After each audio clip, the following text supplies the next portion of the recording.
दोस्तों, जब इंसान पैसे पैसे के लिए मोहताज हो जाता है, गरीबी से मजबूर हो जाता है, उसको कोई रास्ता नहीं सूझता कि आखिर मैं अपने परिवार को, अपना ज़िंदगी गुजर बसर मैं कैसे करूं। जो भी वो काम करना चाहता है, सफलता नहीं मिलती है। हर बार उसको नुकसान ही नुकसान झेलना पड़ता है। और तब उसको लगता है कि मेरे फैसले में कोई ना कोई कमी ज़रूर है, मुझे किसी से राय मशवरा लेना चाहिए। आखिर वो राय लेता है और फिर उस फैसले पर अपना मुहर लगा देता है कि हाँ, यही रास्ता मुझे इस गरीबी से बाहर निकाल लेगा। दोस्तों, ये कहानी तो पुरानी है। ये जो कहानी हमें भेजे हैं उनका नाम है प्रदीप। अब प्रदीप की ये कहानी 1990 की है, लेकिन इससे भी पहले ये कहानी ये स्टार्ट हो चुकी थी। प्रदीप के पिताजी, फिर उनके पिताजी यानी प्रदीप के दादाजी के साथ ये कहानी स्टार्ट हुई थी। तो चलिए देर नहीं करते हैं और इस कहानी में समझने की कोशिश करते हैं प्रदीप की ही पॉइंट ऑफ व्यू से। तो दोस्तों, मैं हूँ राज और आप देख रहे हैं हाईवे 33। दोस्तों, मेरा नाम है प्रदीप। मैं नौजवान अब हो गया था। घर जो था ना, हमारी गरीबी से अभी उबर नहीं पाया था। मैं पढ़ता लिखता था, लेकिन मेरा मन पढ़ाई लिखाई में लगता नहीं था। भूखे पेट पढ़ाई कैसे हो सकती थी। हमारे घर का माली हालत ऐसा था कि एक टाइम चूल्हा जलता था तो दूसरे टाइम के लिए सोचना पड़ता था कि चूल्हा कब जलेगा, कैसे जलेगा। ऐसे मेरी हालत मेरे घर की हुई पड़ी थी। ऐसी बात नहीं थे, पिताजी हमारे हष्ट-पुष्ट थे, लेकिन जिस काम में हाथ डालते थे उल्टा ही होता था। कुछ खेती बाड़ी भी थी, खेती में अन्न भी उपजाने की कोशिश करते थे, लेकिन खेत में भी कोई ना कोई ऐसा समस्या हो जाता था कि उपज होती ही नहीं थी। कभी कीड़े खा जाते थे, कभी उसमें कोई बीमारी लग जाती थी, तो फसल जो थी चौपट हुई हो जाती थी। बड़ी परेशानी में हमारी ज़िंदगी चल रही थी। लेकिन ये परेशानी के जिम्मेदार मेरे पिताजी नहीं थे, मेरे दादाजी से ये परेशानी शुरू हुई थी। दादाजी का नाम, उनका नाम है, मेरे दादाजी का नाम शशि भूषण और मेरे पिताजी का नाम राम प्रसाद जी। अब मेरा नाम प्रदीप। हमारे दादाजी जब जुआ थे, उनकी शादी ब्याह भी नहीं हुई थी। हमारा जो घर था ना, इतना गरीब नहीं हुआ करता था। हमारा खेती बाड़ी थी। खेती बाड़ी हमारे दादाजी के पिताजी क्या करते थे, उसमें हमारा दादाजी भी हाथ बटाते थे। मतलब जो परिवार था सही चल रहा था, ना तो ज़्यादा अमीर था और ना ज़्यादा गरीब था। ले दे के परिवार खुशीपूर्वक अपना सब कुछ चला रहा था। ऐसी किसी चीज़ की कमी नहीं होती थी जैसा आज हम लोग के साथ में हुई थी। दादाजी जो थे ना, वो बैलगाड़ी चलाने का काम करते थे। जो हमारे दादाजी के पिताजी थे वो भी बैलगाड़ी चलाते थे। अपने खेत का अनाज जो होता था वो मंडी पहुंचाते थे। जो खेत में साग सब निकलता था उसको भी अपने बैलगाड़ी में डाल करके शाम को मंडी में बेचने के लिए जाते थे। और कभी कभी उसमें गन्ना वन्ना भी होता था तो गुड़ भी निकलता था, तो गुड़ बेचने के लिए भी उस बैलगाड़ी का सहारा लिया जाता था। दूर के मंडी में गुड़ बेचने के लिए चले जाते थे। तो कभी कभी तो मेरे दादाजी का जो पिताजी थे वो जाते थे, लेकिन कभी कभी उनकी तबीयत खराब हो गई और तब ये काम हमारे दादाजी करते थे। और उस टाइम मेरे खेत के बना हुआ गुड़ ही लेकर के वो मंडी में गए हुए थे। मंडी में तब पहुंच गए, लेकिन जो गुड़ था ना, जितना ले गए थे वो बिक नहीं पाया था। बाजार था अब ख़त्म हो गया। अब गुड़ नहीं बिका, आधा कुछ रह गया था। अब सोचो कि चलो इस बाज़ार में नहीं बिका, अगले बाज़ार में बेच देंगे। अब वो लौटने लगे। रात को तो लौट नहीं पाए, रात को तो वहीं पर अपना विश्राम किया, क्योंकि गांव से जगह दूरी पर थी। वो रात में लौटना भी नहीं चाहते थे। अगले दिन आओ फिर लौटते हैं। गर्मी का टाइम था और धूप भी निकली हुई थी। बैल भी जो थे, जो जुते हुए थे गाड़ियों में, वो भी थक चुके थे, प्यासे भी लग रहे थे। तो एक जगह पर नदी थी, नदी के किनारे ही वो कच्ची सड़क चल रही थी। वहाँ पर पेड़ भी था, छायादार पेड़ था। तो दादाजी के मन में आया कि चलो थोड़ा सुस्ता भी लेते हैं, बैलों को पानी भी पिला देंगे और उनको थोड़ा भूस वगैरह भी डाल देंगे ताकि उनका पेट भी भर जाए, और मैं भी कुछ भोजन कर लूँगा। एक आध घंटा सुस्ताने के बाद फिर अपने गांव की तरफ चल देंगे और फिर अगली मंडी में हम पहुंच जाएंगे शाम तक, जहां पर मेरा गुड़ बिक ही जाएगा। यही सोच करके अपना बैलगाड़ी रोकते हैं पेड़ के पास में। वहां पर अपने बैलों को खोल देते हैं, नदी में ले जाते हैं पानी पिला करके, और फिर बैलों के पेड़ के एक जड़ में बांध देते हैं, आगे भूस डाल देते हैं, और फिर जो अपने लिए बाजार से खाना लेके आए थे उसको लेकर के अपना भोजन करने के लिए बैठ जाते।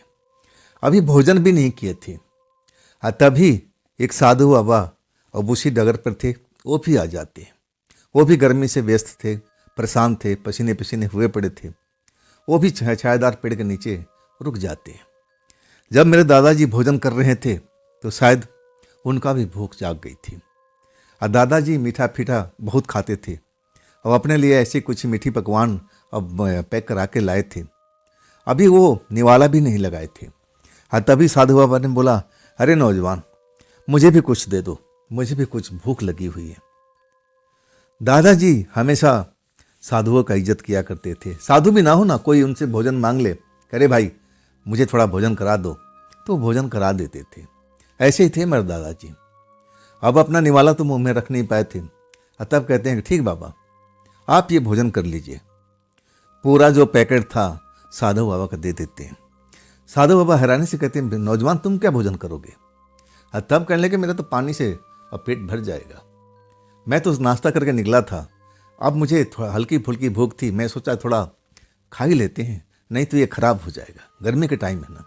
आप भोजन कर लीजिए, मेरी चिंता मत कीजिए, मेरे पास में गुड़ है, मैं गुड़ खा लूँगा, पानी पी लूँगा और मेरा पेट भर जाएगा, आप मेरी चिंता मत कीजिए। साधु बाबा बड़ा प्रभावित हुए उससे, दादाजी से बड़ा प्रभावित हुए। वो सोचने लगे कि अरे नौजवान देखो, ये कितना हर किसी को इज्जत करता होगा, मुझे भी भोजन दे दिया तो औरों को भी देता होगा। भोजन तो कर लिए, और इधर जो दादाजी थे वही गुड़ खाते हैं, पानी पी करके गमछा डाल करके पेड़ के नीचे लेट जाते हैं। उधर बैल जो थे भूस वगैरह खा रहे होंगे, पानी पी लिए थे और वो भी अब भूस खा रहे थे, इधर दादाजी गमछी लगा करके लेटे हुए थे। साधु बाबा अब चलने की तैयारी करने लगे, ना जाने क्या सोच करके रुक गए। अब फिर मेरे दादाजी को उठाते हैं, नौजवान उठो उठो, उठ जाओ उठ जाओ। दादाजी उठ गए, कहने लगे कि आप देखिए मेरे पास में और कुछ नहीं है, अगर आपको गुड़ चाहिए तो मैं गुड़ दे सकता हूँ, अगर आपका पेट ना भरा हो। साधु बाबा हंसने लगते हैं और कहते हैं, तेरा दिल बहुत बड़ा है, बहुत बड़ा दिल का है, तू अपना हाथ दिखा, मैं तेरा हाथ को देखना चाहता हूँ, मैं तेरा भविष्य देखना चाहता हूँ। अब ऐसे तो मेरे दादाजी किसी को हाथ वगैरह नहीं दिखाया करते थे, ना इन चीज़ों पर विश्वास किया करते थे। उनका मानना था कि सब कुछ अपना कर्म अपना किए जा, और जो फल ईश्वर ही देता है वो तो देता ही रहेगा, अपना कर्म करना चाहिए। ये हाथ वगैरह मस्तिष्क मैंने जो भी है ये किसी को दिखाते नहीं थे। लेकिन जब साधु बाबा कहते हैं, कर नौजवान हाथ दिखा, हाथ दिखा, मैं तेरे भविष्य देखना चाहता हूँ, मैं तुझ पर बहुत खुश हूँ।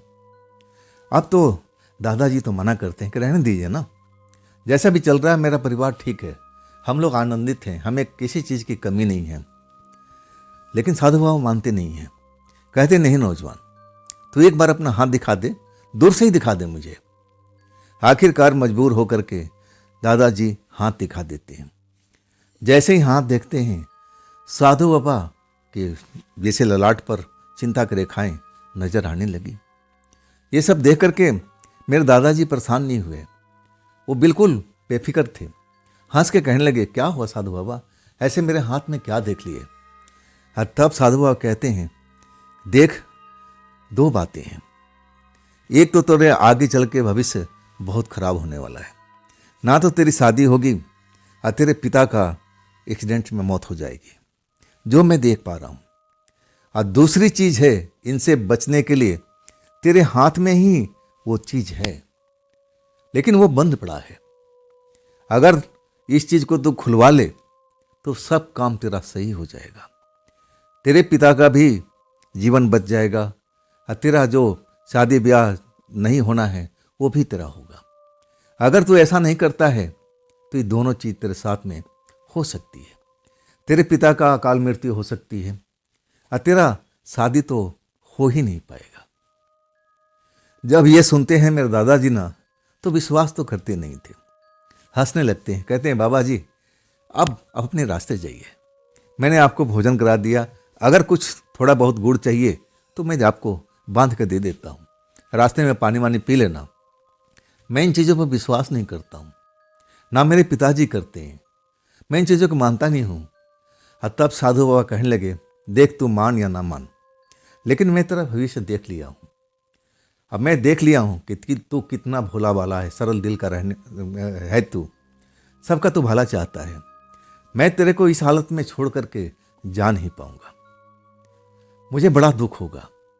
मेरी बात मान, ये जो बंद तेरा भाग के रेखाएं हैं ना, मैं उसको खोल देता हूं, अगर तू इजाजत देगा तो।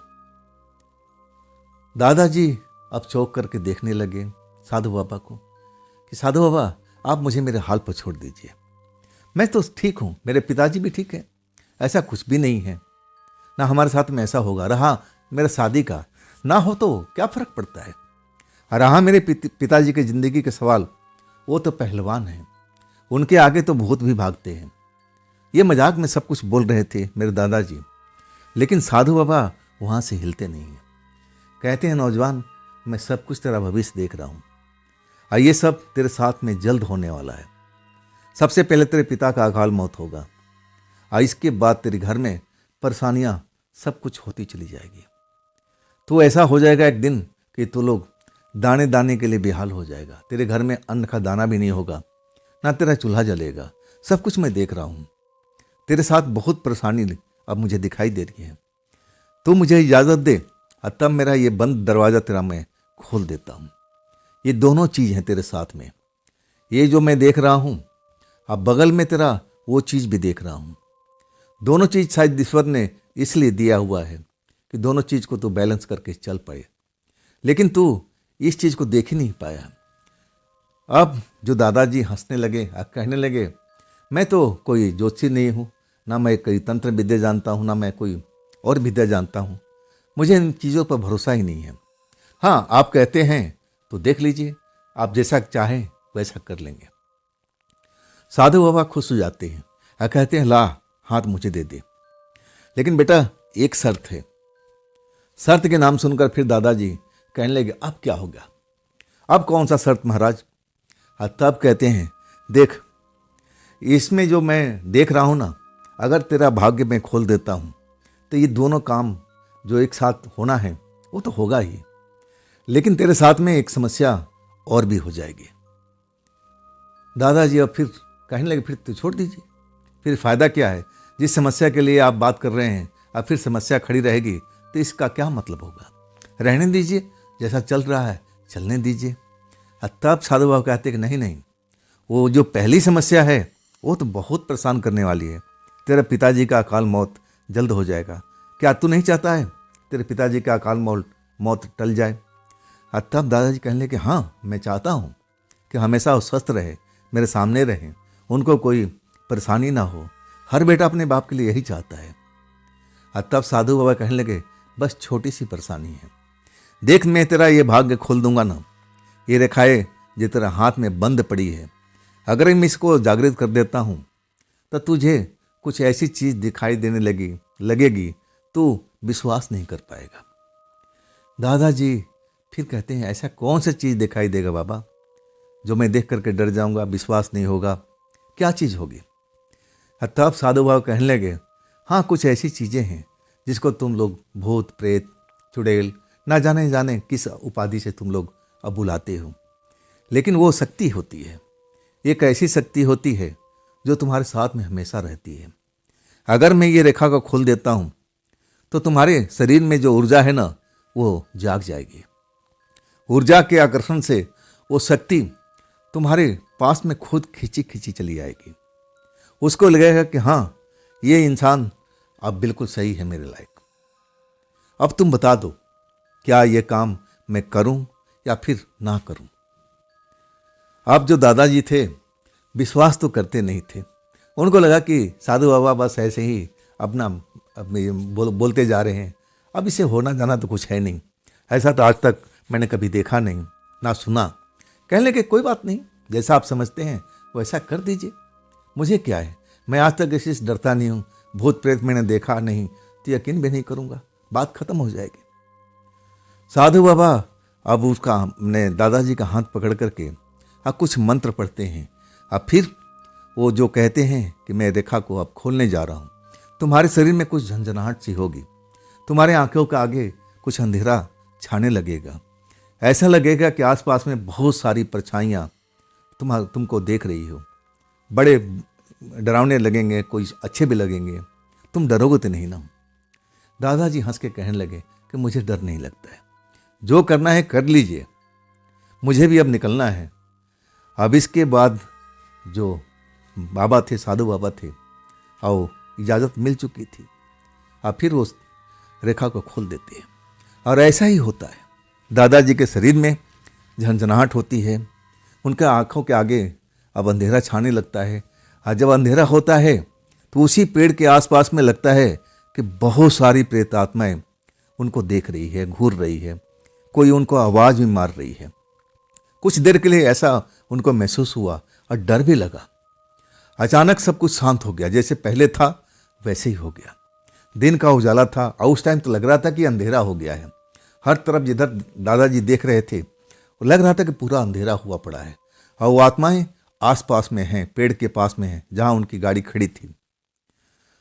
डर तो लगा, लेकिन सब कुछ समान हो जाने के बाद में साधु बाबा कहते हैं कि क्या तुमने देखा, मुझे भी बताओ।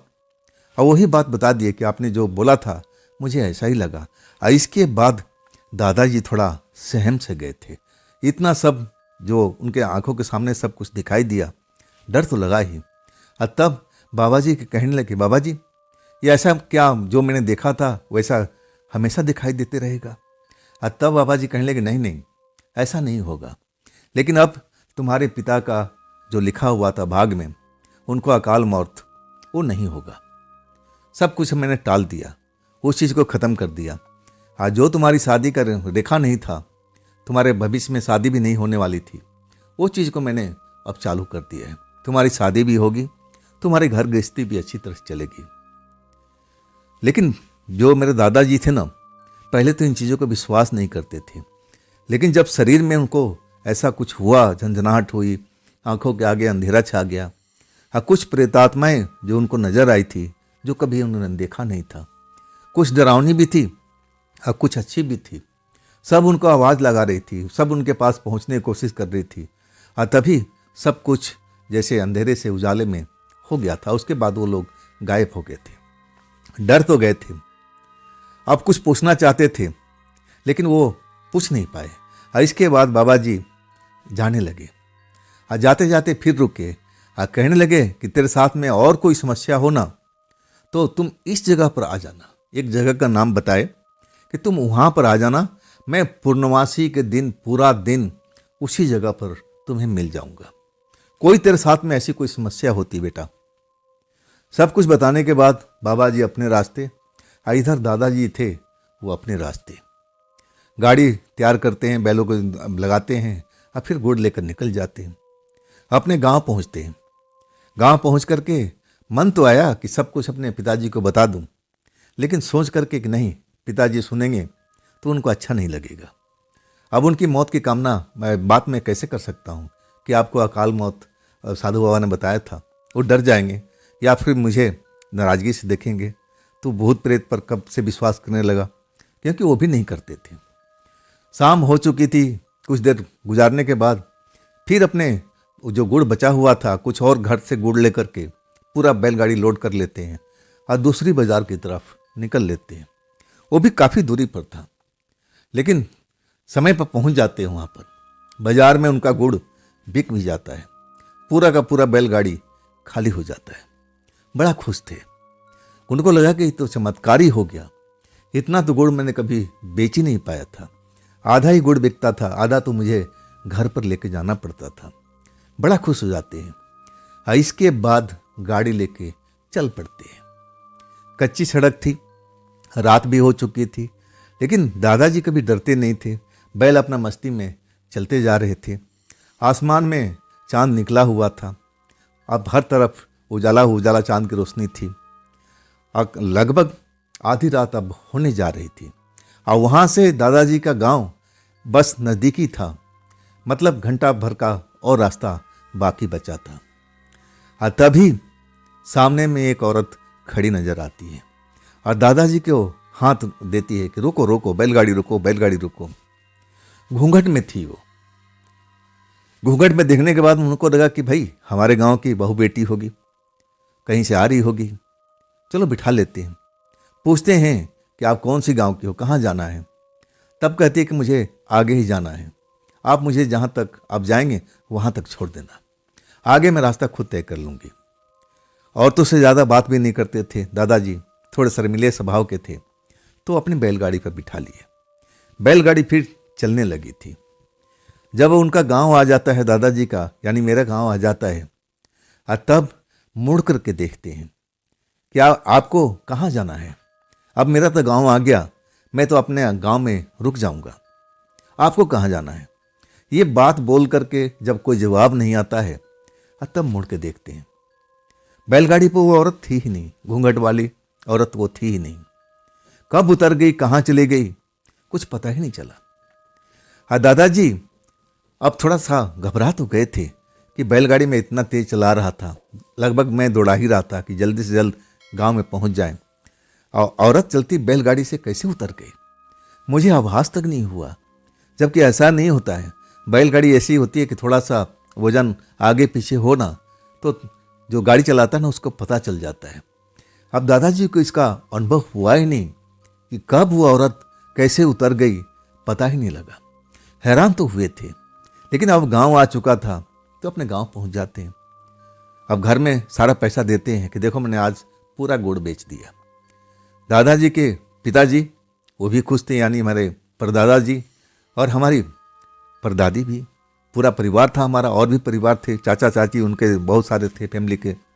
सब खुश हो जाते हैं कि तुमने तो आज कमाल ही कर दिया। अब ये बात जो औरत को बिठा के लाए थे, कहानी यहीं से स्टार्ट होती है। हमारे जो खेत में किनारे पे एक बरगद का पेड़ था। अब बरगद का पेड़ पुराना ही था। अब मेरे पिताजी ने लगाया था, नहीं मेरे पिताजी के पिताजी ने यानी मेरे दादाजी ने उस पेड़ को लगाया था जब युवा अवस्था में थे, जब नौजवान थे तब वो लगाए थे। और उसके बाद पेड़ काफ़ी बड़ा हो चुका था, उसको देख रेख भी करते थे। और जब खेत में फसल उग रही थी, अब कुछ ही दिन के बात है, ये गाड़ी वाला जो घटना हुआ था ना, उसके हफ्ता 10 दिन की बात है।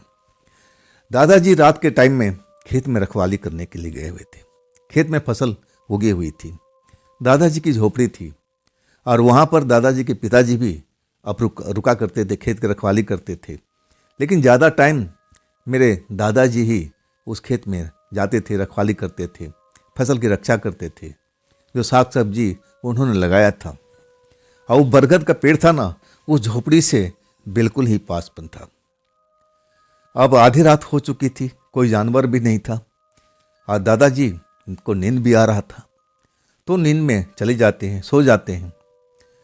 जब उनको कोई उठाता है ना, तो अपनी आँख खोलते हैं। आँख खोलने के बाद में चांद की रोशनी में देखते हैं कि वही घूंघट वाली औरत उनके सामने खड़ी है और उनको उठा रही है। उठो भी, उठो भी, हड़बड़ा के उठते हैं और वो उस औरत को देख करके पहचान जाते हैं, ये तो गाड़ी में बैठी हुई थी, इसने कब उतर गई मेरे साथ में कुछ पता ही नहीं चला। और जब नींद से जा कर के देखते हैं तो एकदम आश्चर्य में पड़ जाते हैं, ये औरत कहाँ से आ गई, ये औरत कहाँ से आ गई। और वो औरत कहती है, तुम उठो, नींद से जागो, नींद से जागो, मुझे भूख लगी है, मुझे कुछ खाने के दो, मुझे कुछ खाने के दो। हैरान हो गए थे मेरे दादाजी, ये कौन औरत है भाई, और ये मेरी गाड़ी में बैठी हुई थी, अब बिना बताए हुए कहाँ उतर गई, मुझे पता ही नहीं चला। और तब वो कहते हैं, आप हैं कौन, आप हैं कौन। औरत कहती है कि तुमने तो मुझे लेके आए थे यहाँ पर, तब से मैं यहीं पर हूँ, आज मुझे भूख लगी है, मुझे कुछ भोजन चाहिए, मुझे खाना खिला दो, मुझे खाना खिला दो। दादाजी एकदम गुस्से में आ गए उस औरत को देख करके, जैसा व्यवहार कर रही थी, और वो कहने लगे, आप मेरे से दूर हट जाइए, मैं आपको नहीं जानता हूँ, आप मेरी गाड़ी में जरूर बैठी थी, लेकिन बिना बताए हुए आप उतर गई। आप मेरे पास में इतनी रात को मेरे खेत में क्यों आई हैं? अगर कोई आस पास में देख लेगा तो क्या सोचेगा? क्या सोचेगा मेरे बारे में कि मैं किसी के साथ में चक्कर चला रहा हूं? दादाजी स्पष्ट ये बात बोलते हैं।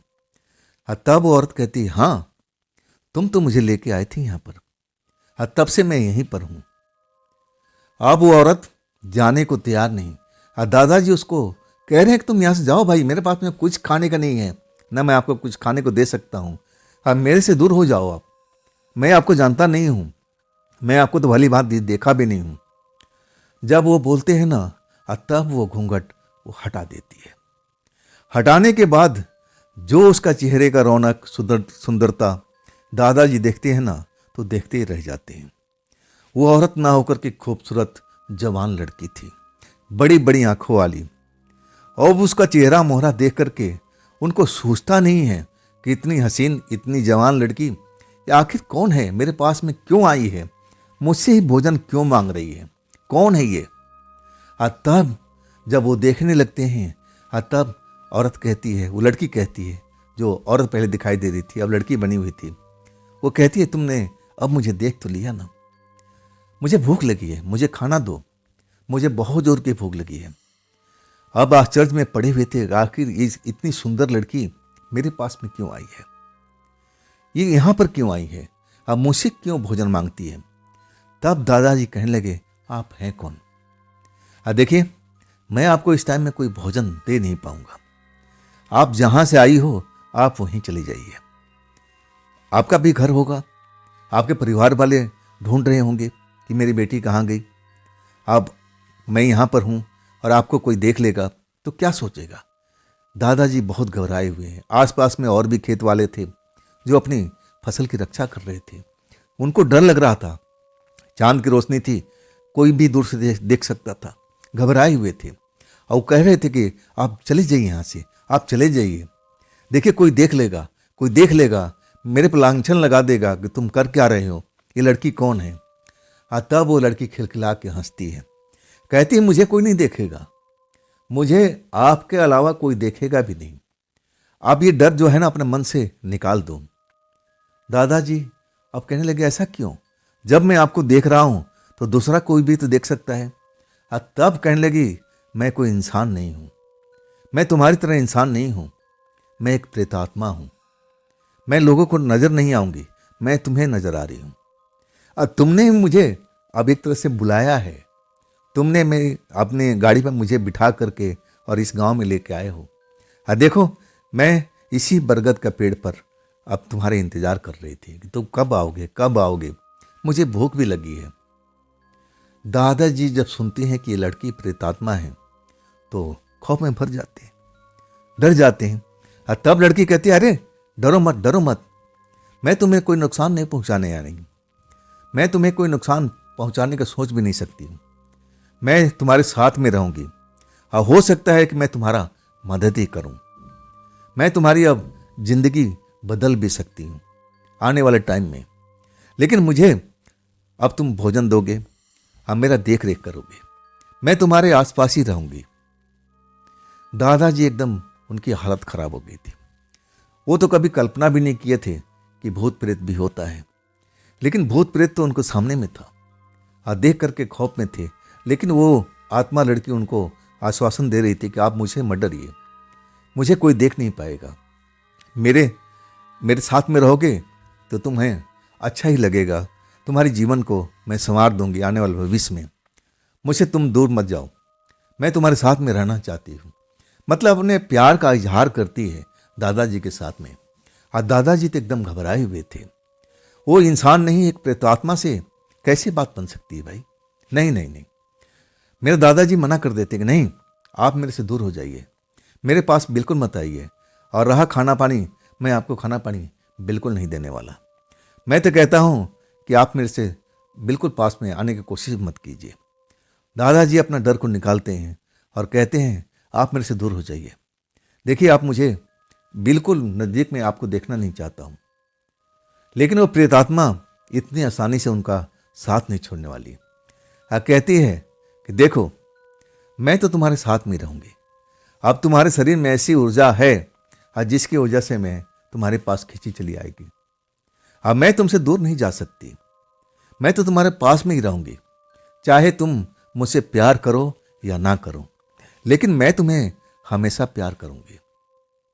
दादाजी बहुत नाराज हो जाते हैं, कहते हैं ठीक है, तुम मुझसे प्यार करते रहो, लेकिन मैं तुमसे प्यार नहीं करूंगा। जिस पेड़ पर तुम आई बैठी हुई थी, बरगद का पेड़ पर, तुम चली जाओ और दोबारा मुझसे संपर्क करने का कोशिश मत करना। लड़की उस टाइम तो मान गई, कहती है ठीक है, लेकिन मुझे भोजन चाहिए, और जब तक मुझे भोजन नहीं मिलेगा मैं आपके पास में आती रहूंगी, आपको याद दिलाती रहूंगी। अब मुझे मीठा खाना बहुत ही पसंद है, मैं उम्मीद करती हूँ कि आज नहीं कल आप मेरे लिए भोजन जरूर लेके आओगे। और उसके बाद वो बरगद के पेड़ पर चली जाती है। कुछ देर बरगद जो है हिलता है और फिर शांत हो जाता है। दादाजी एकदम खौफ में भर जाते हैं, डर जाते हैं। अब उनकी जो महात्मा जी ने यानी बाबा जी ने जो बात बताई थी कि तुम्हारे शरीर में एक ऊर्जा है जिसको मैं जगा दे रहा हूँ, लेकिन उसमें एक समस्या है कि ऊर्जा को देख करके कुछ प्रेतात्माएं तुम्हारे पास जरूर आने की कोशिश करेगी। यही बात है, इसी चीज़ से मैं डर रहा हूँ, लेकिन मैं उम्मीद करता हूँ कि इन बातों को तुम संभाल लोगे।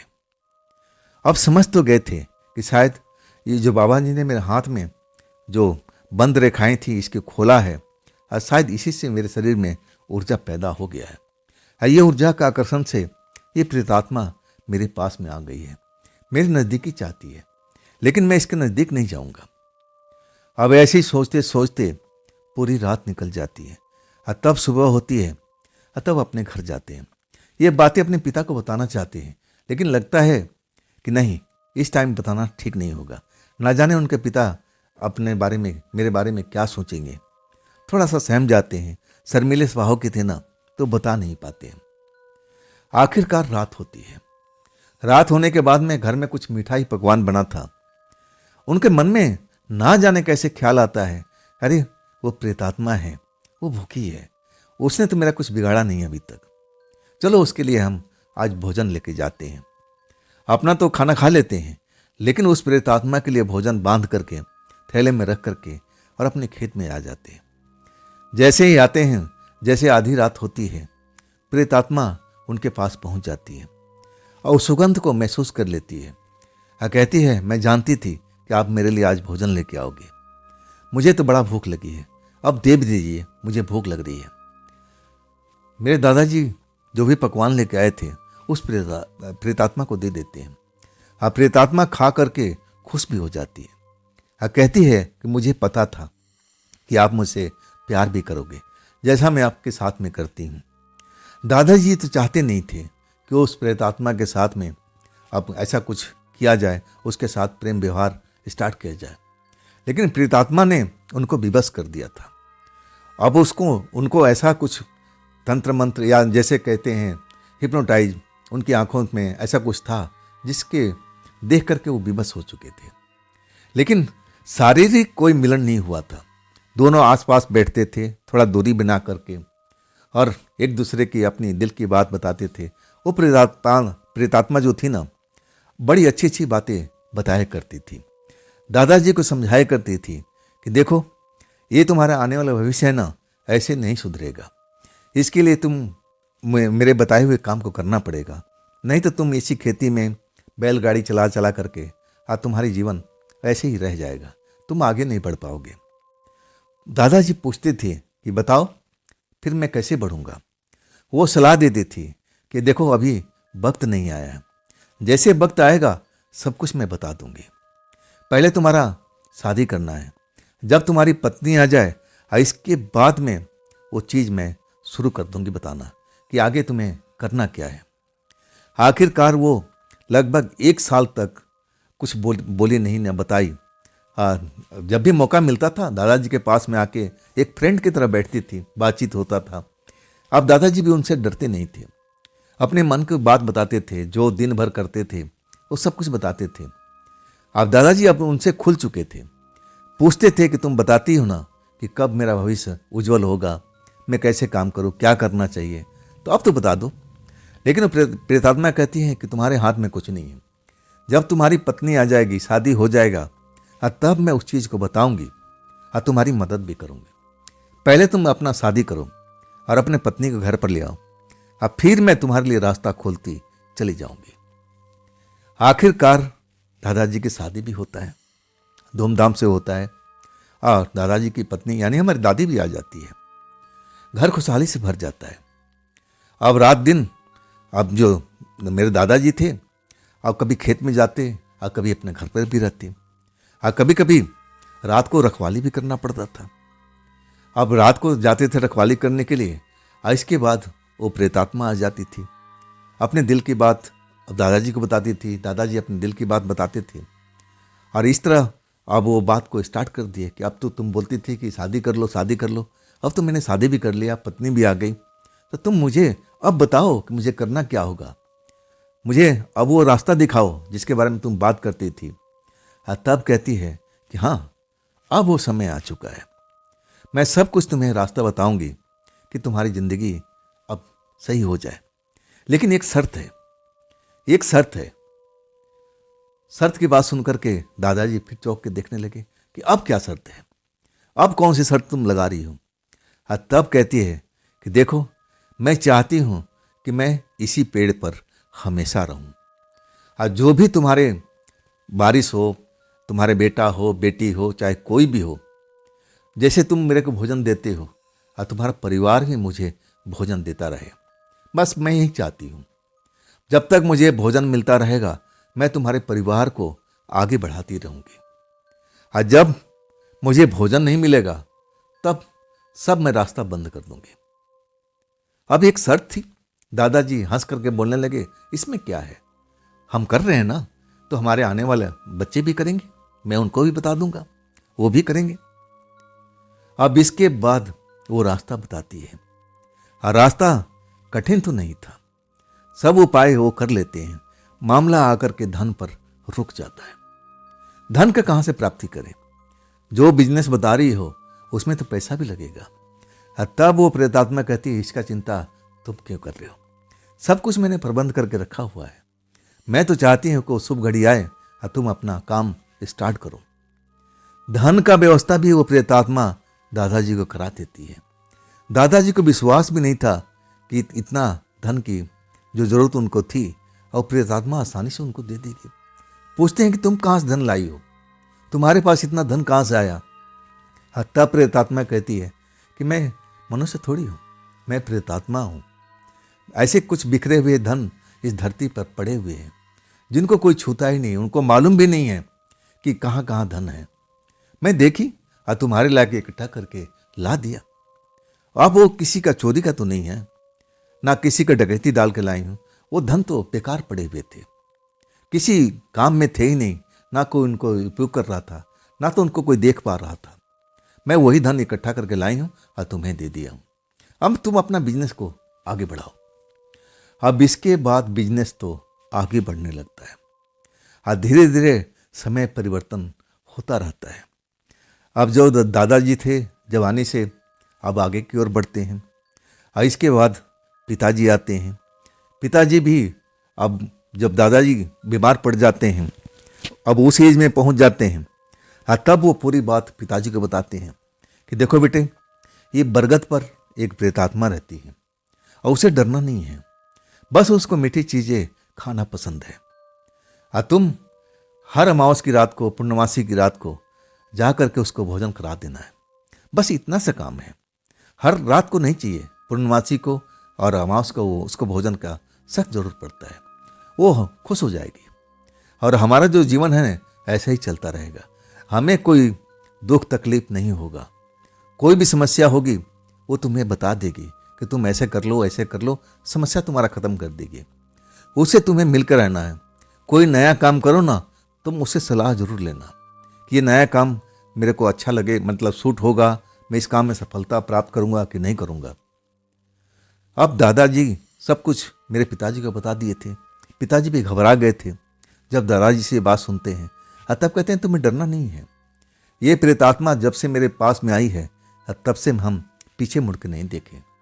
अब देखो हमारे पास में किस चीज़ की कमी है, सब कुछ तो है, तुम भी ऐसा ही करना। अब पिताजी सब कुछ अब वही करते हैं। अब दादाजी बीमार पड़ गए थे। अब इसके बाद जिम्मा आ गया था पिताजी के ऊपर में। पिताजी भी जाकर के पूर्णमासी की रात को अब मीठे भोजन बनाते थे घर में, और ले जाकर के वहाँ पेड़ पर दे देते थे उस लड़की को। और वो लड़की देखने में भी अभी भी जैसे यंग थी, उस पर उम्र का कोई असर नहीं पड़ा था। दादाजी बूढ़ा हो चुके थे, लेकिन वो देखने में अभी भी वैसे कि वैसे यंग ही दिखाई दे रही थी। चेहरे पर एक तेज दिखाई देता था। और दादाजी भी मेरे पिताजी भी देख करके एक बार चौंक गए थे, इतनी खूबसूरत लड़की। और तब कोई भी सलाह अब करते थे उससे, नया काम करना होता, और तब मेरे पिताजी भी उससे ऐसी सलाह करते थे। और वो हर चीज़ को बताती थी कि ये काम मत करना, इसमें तुम्हारा नुकसान होगा, ये काम जरूर कर लो, इसमें तुम्हें फायदा होगा। हर टाइम में एक तरह से हमारे परिवार के साथ में रहती थी। कोई दुख तकलीफ आने वाला होता था तो पहले बता दिया करती थी कि देखो तुम्हारे ऊपर में ऐसा संकट आने वाला है, और तुम ऐसा काम कर लो, ये संकट टल जाएगा, तुम्हारा घर सुरक्षित रहेगा। मतलब हमारा परिवार था ना, उस प्रेतनी के ऊपर में, मतलब वो प्रेतात्मा के ऊपर में निर्भर हो चुका था। पहले दादाजी और इसके बाद मेरे पिताजी। मैं भी बड़ा हो चुका था, मैं भी पैदा हुआ था, मैं भी बड़ा हो गया था। जब पूर्णमासी की रात को, जब आधी रात को पिताजी खाना वाना बांध करके और वो जाते थे ना, अब मैं उनके साथ में सोया करता था। और ये जताते नहीं थे, बताते नहीं थे। जब उठते थे ना तो मेरी भी नींद खुल गई थी एक रात को। मैं देखता हूँ कि वो जाते हैं रसोई में, अब वो बर्तन बंधा हुआ था खाना वाला, उठाते हैं, हाथ में टॉर्च लेते हैं, और फिर दरवाज़ा खुल कर निकल जाते हैं। मैं पहली रात तो उनके साथ में जा नहीं पाया, मुझे डर लगा था। लेकिन ऐसा ही कुछ दिन होता रहा ना, तो एक दिन मैं उनके पीछे लग गया था कि आखिर पिताजी कहाँ जा रहे हैं, क्या करने जा रहे हैं इस टाइम में। और जब मैं उस खेत के पास पहुँचता हूँ, अपना ही खेत था, और उस बरगद के पेड़ के पास जाता हूँ, और तब मैं पहली बार उस प्रेतात्मा को मैं देखा था। देखने में बहुत ही खूबसूरत थी, और पिताजी के साथ बैठ कर के बातें भी कर रही थी। पिताजी उसको खाना दे रहे थे और वो खाना भी खा रही थी। और हर चीज़ को विषय में मेरे पिताजी उससे बात करते थे, और वो हर विषय पर पिताजी की सहायता करती थी। मैं उसको देख करके डर गया था, और इसके बाद भागता हुआ मैं घर लौट आया। मैं अपनी माँ को बोलता हूँ कि माँ, ऐसे ऐसे पिताजी एक लड़की से जाके मिले हैं बरगद के पेड़ के पास में। उसकी आंखें चमक रही थी, भूतनी की तरह देखने में लग रही थी, जैसे मैं देखा था उसको। अब रात को किसी की आंख चमकेगी तो भूतनी ही नजर आएगी। मेरे माँ को इस बारे में पता नहीं था। उनको लगा कि मेरे जो पिता है ना, किसी के साथ में चक्कर चल रहा है, और वो गुस्सा हो गई थी। वो कहने लगी, हाँ ये भूतनी है, मुझे भी लग रहा था। वो कई बार कहते थे कि खाना को ज़्यादा बनाना, मीठा ज़्यादा बनाना, मुझे किसी अपने दोस्त को देना है। तो ये दोस्त ये है, आज पता लगा।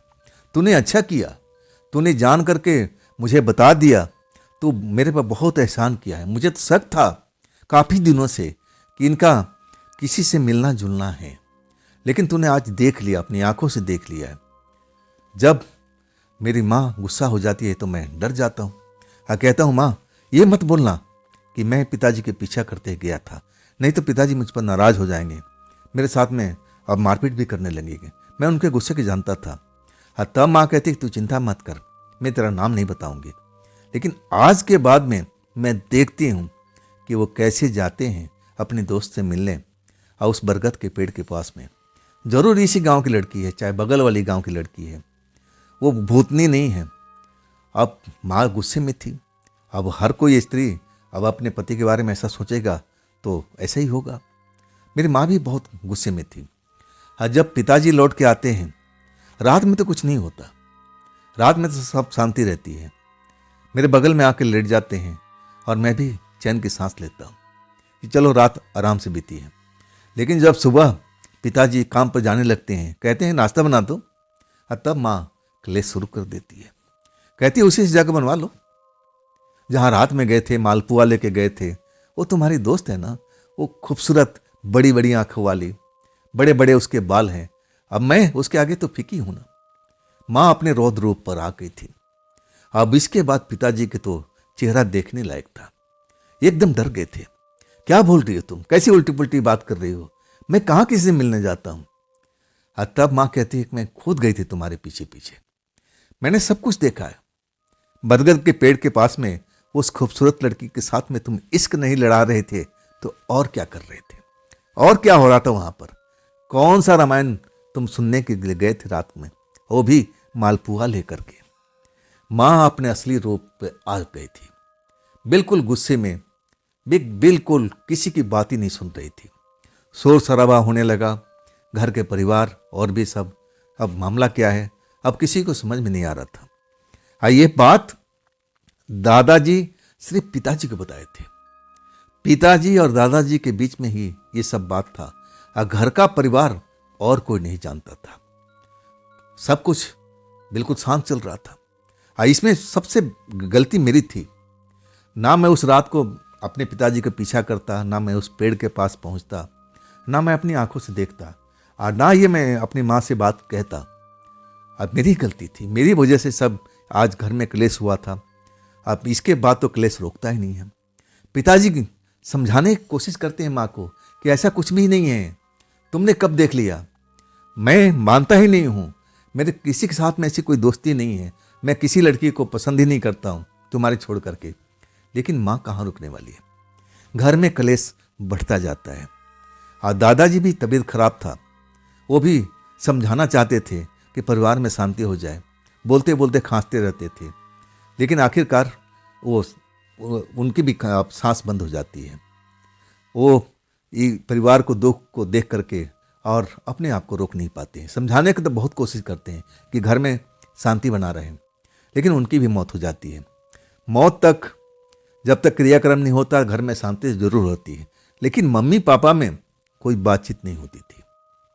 आखिरकार क्रियाक्रम होने के बाद में जो पहले वाला कलेश था ना, अब फिर धीरे धीरे स्टार्ट हो गया था। माँ समझाती थी कि देखो अब उस लड़की से चक्कर छोड़ दो, अगर तुम मेरे घर में मेरे को खुश रखना चाहते हो तो ये तुम्हें लड़की के साथ छोड़ना ही पड़ेगा। तुम मेरी कसम खा के बोलो कि तुम उस लड़की से रात को मिलने के लिए नहीं जाओगे, ना उसको तुम कोई मालपुआ या मीठी चीज लेके जाओगे अपने दोस्त को, उसी लड़की को। माँ कसम खिलवाने पर राजी थी, लेकिन पिताजी थे ना, वो कसम नहीं खाना चाहते थे। वो कहते हैं कि देखो अगर मैं कसम खा लिया ना तो मामला खराब हो जाएगा, हम लोग पर विपत की पहाड़ टूट पड़ेगा, तुम समझा करो। लेकिन माँ ऐसी जिद्दी थी कि वो हर बात को टाल देती थी। कहती थी कि ना ऐसा नहीं होगा, तुम कसम खाओ कि आज के बाद उस बरगद के पेड़ के पास में नहीं जाओगे और उस लड़की से मिलोगे नहीं, ना उसके लिए कोई खाना पीना का प्रबंध करोगे। अगर तुम कसम खा के, और तब मैं मान जाती हूँ, मैं तुम्हारे साथ में खुश रहूंगी, बस तुम इतनी कहना मान लो। लेकिन पिताजी समझाते थे कि देखो मैं जरूर तुम्हारी बात को मान लूंगा।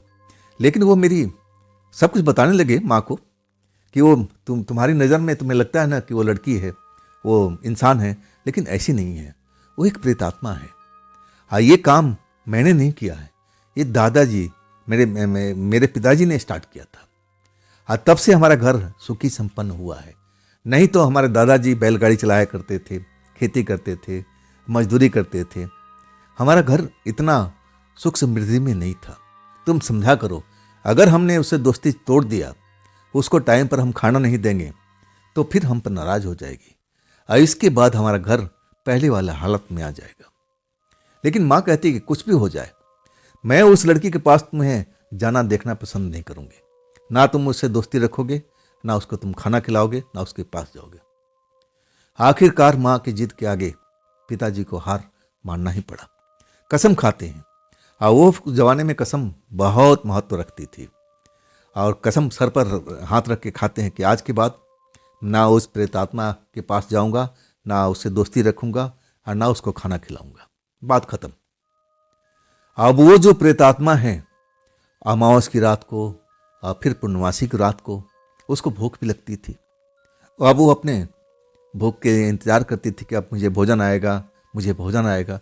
लेकिन जब भोजन नहीं आता है ना, तब उसको लगता है कि मामला यहाँ तो उल्टा हो गया है, नाराज हो जाती है। अब फिर धीरे धीरे धीरे धीरे सब कुछ जो हमारे परिवार में सुख समृद्धि का अब जो सामान था और जो आमद थी और वो सब खत्म होने लगती है। अब ऐसा हालत हो जाता है कुछ ही साल में कि जैसे हमारा दादाजी रहा करते थे, हम उस युग में पहुंच गए थे। जो कुछ बिजनेस था सब कुछ तबाह होता गया।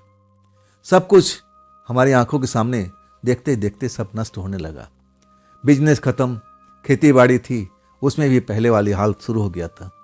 अन्न उपजता था तो कीड़े से भरा हुआ, कभी कीड़ा खा जाते थे। मतलब जैसा था हमारे दादाजी के टाइम में, उनके पिताजी के टाइम में, और वही सब चीज अब आने लगा था। माँ जो थी ना और पिताजी, वो आपस में फिर झगड़ा झंझट होने लगा कि तुम्हारी वजह से सब कुछ हुआ है, ना तुम मेरे को कसम खिलाती ना ईद दिन देखना पड़ता। अब कैसे होगा, देख लो सब कुछ बर्बाद हो गया। और कुछ ही सालों में ऐसा हो चुका था, ये नहीं कि अचानक हो गया था, कुछ साल जरूर लगे थे, धीरे धीरे करके और सब कुछ नष्ट होता गया। आखिरकार माँ को अकल आती है और कहती है कि ठीक है जी, मुझसे भूल हो गई, अब जा कर के अपने दोस्त को मना लीजिए, मैं खुद उसके लिए बहुत बढ़िया बढ़िया चीज भोजन बना के दूंगी, वो आपकी दोस्त मान जाएगी। पिताजी तो कसम खाए थे, तब कहते हैं कसम का क्या होगा, और तब कहती है मैं कसम उतार देती हूँ ना, जो कसम खाते हैं उसको उतारा भी जाता है। माँ कसम को उतार देती है और कहती है कि आज अमावस की रात है, आप जाइए। पिताजी भी अब खुश हो जाते हैं कि चलो अब जाते हैं, अपने दोस्त से मिलते हैं, देखते हैं क्या होता है। नाराज तो होगी लेकिन मैं उसको मना लूंगा। मीठे पकवान से बर्तन भर करके और रात को जब वहाँ पेड़ के पास पहुँचते हैं तो आवाज़ देने लगते हैं, लेकिन वो प्रेतात्मा वहाँ पर थे ही नहीं। बहुत आवाज़ देते हैं, अब अपना जो भी था वहाँ पर समय गुजारते हैं कि अब आ जाएगी, कहीं गई होगी, लेकिन नहीं आती है। सुबह होने जा रही है 3 बजे, तब तक इंतजार करते करते थक जाते हैं, लेकिन वो प्रेतात्मा आती ही नहीं है। और इसके बाद लौट जाते हैं पिताजी। माँ पूछती है क्या हुआ, भोजन तो ऐसे ही रह गया। तब बताते हैं सब तुम्हारी गलती है, तुम्हारी गलती की वजह से हुआ है। देखो प्रेतात्मा नाराज होकर के चली गई है, हम उसको कहाँ ढूंढे। प्रेतात्मा मिलती ही नहीं है। आखिरकार पिताजी कोशिश जारी रखते हैं और आखिरकार 1 साल के बाद जब पूर्णवासी आता है तब आखिरी बार कोशिश करना चाहते हैं। अच्छे पकवान बना करके रात को उस बरगद के पेड़ के पास जाते हैं और ले जाकर बैठ जाते हैं, इंतजार करने लगते हैं। और तब पीछे से उनको कोई छूता है, पीछे मुड़ के देखते हैं तो वही प्रेतात्मा होती, और वो देख करके नाराज होती है, तुम यहाँ पर कैसे, अब किस लिए आए हो, इतने सालों से तुम कहाँ थे, मैं तो तुम्हें तलाश कर रही थी, मुझे भूख भी लग रहा था और तुम तो सब कुछ भूल चुके थे। पिताजी माफ़ी मांगने लगे, अब पूरा कहानी बताने लगे कि देखो इसमें मेरा कोई कसूर नहीं है, मेरी पत्नी ने ऐसा कहा था, अब मैं उसके कसम खा लिया था तो मैं कैसे आता, मुझे भी माफ़ कर दो, मेरी पत्नी को भी माफ़ कर दो। पत्नी को भी समझ में आ गया है। तब जाके प्रेतात्मा शांत होती है, भोजन करती है और कहती है ठीक है आगे से तो ऐसा नहीं होगा। तब पिताजी कहते हैं कि नहीं, आगे से ऐसा नहीं होगा, हम ऐसा ही करते रहेंगे, हम आपके लिए भोजन लाता रहेंगे, अब हमारी जो गरीबी है अब उसको थोड़ा निकाल दीजिए ना। तब प्रेतात्मा मुस्कुरा के कहती है अब वक्त तो लगेगा, जैसे तुम्हारे साथ में हुआ था, धीरे धीरे तुम्हारा जो अमीरी थी अब गरीबी में आ गई थी, इसीलिए तुम्हारा गरीबी अब धीरे धीरे अब खत्म होती जाएगी, लेकिन वक्त लगेगा। और हाँ, 1 साल के बाद में सब कुछ जैसा तुम्हारा पहले था वैसा ही होने का उम्मीद तुम रखो, इससे पहले नहीं। बाकी में अब पिताजी वही काम करते थे, अमावस की रात को ले जाते थे, अब जो उसके बाद में भोजन कराते थे। अब परिवार में जो कलेश होता था वो तो खत्म हो चुका था, धीरे धीरे उनका व्यापार था अब फिर आगे बढ़ने लगा। जैसे प्रेतात्मा ने कहा था कि 1 साल के आसपास लगेगा, और वैसे ही लगता है, लेकिन उस लेवल में अभी भी नहीं पहुंच पाया था जिस लेवल में पहले था। एक रात, पूर्णमासी की रात, जब वो खाना वाना लेके जाते हैं बरगद के पेड़ के पास में और उस प्रेतात्मा को आवाज़ देते हैं तो काफ़ी देर के बाद में वो पेड़ से नीचे उतरती है, भोजन तो करती है, अब फिर कहती है कि आज के बाद में ये मेरा आखिरी भोजन है, अब मुझे कहीं और जाना है, मुझे कोई नया आदेश मिला है, अब मैं उस जगह पर निकल जाऊंगी। अब आज के बाद में इस पेड़ के पास में बिल्कुल मत आना। अगर आओगे तो तुम्हारी गलती होगी, क्योंकि इस पेड़ पर मैं तो रहूंगी नहीं। यहाँ पर और भी प्रेतात्माएं रहती हैं और तुम्हें नुकसान पहुंचा सकती है। पिताजी मना करते हैं कि कहाँ जाओगी आप, कहाँ जाना है आपको, नहीं आप इस जगह को छोड़ कर मत जाइए। लेकिन प्रेतात्मा कहने लगी ये मेरे बस का नहीं है। जब मुझे आदेश मिल गया है तो मुझे उस जगह के लिए निकलना ही है, अब तुम यहाँ पर मत आना। आखिरकार पिताजी बहुत मनाने की कोशिश करते हैं, लेकिन वो प्रेतात्मा कहती कि नहीं, हमारे हाथ में नहीं है। अगर हमारे में हाथ में होता तो मैं इस जगह छोड़कर कभी नहीं जाती। आखिर बार पिताजी भोजन कराते हैं और तब उनकी आंखों में आंसू आ जाता है। अब प्रेतात्मा कहती है कि बस आज के बाद रात को तुम आ चुके हो, अब भूल करके भी तुम रात को इस पेड़ के पास में मत आना, क्योंकि मैं यहाँ पर अकेले नहीं रहती थी, और भी प्रेतात्माएं हैं, और प्रेतात्माएं हमेशा तुम पर ताक लगा के रखती है कि कब मौका मिले और कब तुम्हें नुकसान पहुँचाए। और इसके बाद प्रेतात्मा चली जाती है।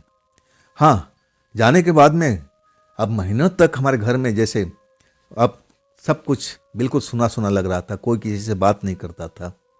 अब लेकिन धीरे धीरे वो जो दुख तकलीफ था दूर होने लगा, और उसके बाद हमारे घर में वो पहले वाली गरीबी तो कभी नहीं आई। जहाँ था हमारा लेवल बस वहीं पर आज भी है। ये जो कहानी बता रहा हूँ ना, ये कहानी मैंने अपनी आंखों से उस रात को सब कुछ देखा था। उस रात को मैं पिताजी के पीछा करता हुआ मैं उस पेड़ के पास पहुंचा था, और तब मेरी ही गलती से ये कहानी में ट्विस्ट आया था। नहीं तो इस कहानी को पता भी नहीं लगता कि हमारे घर में चल क्या रहा है, वो प्रेतात्मा कौन है और पेड़ पर क्यों रहती है। तो दोस्तों, ये थी आज की कहानी प्रदीप जी की भेजी हुई। ये कहानी आपको कैसी लगी कमेंट में ज़रूर बताइएगा। हाँ दोस्तों, अगर आपके पास में भी ऐसी कोई घटना है, कोई अपनी आप बीती है जो आप मुझे बताना चाहते हो, तो आप मुझे इंस्टाग्राम पर, मेरे व्हाट्सएप नंबर पर, मेरी मेल आईडी पर अपनी आप बीती अपनी घटना को आप मुझे शेयर कर सकते हो। दोस्तों, ये भी चैनल आप ही का है, तो इसको भी अपना प्यार दीजिए, लाइक कीजिए, सब्सक्राइब कीजिए, अपने दोस्तों को शेयर कीजिए और हाइप वाले बटन को ज़रूर दबाइएगा। तो दोस्तों, कल फिर मिलते हैं एक नई घटना, एक नई कहानी के साथ में। आप लोग अपना ख्याल रखिएगा। नमस्कार।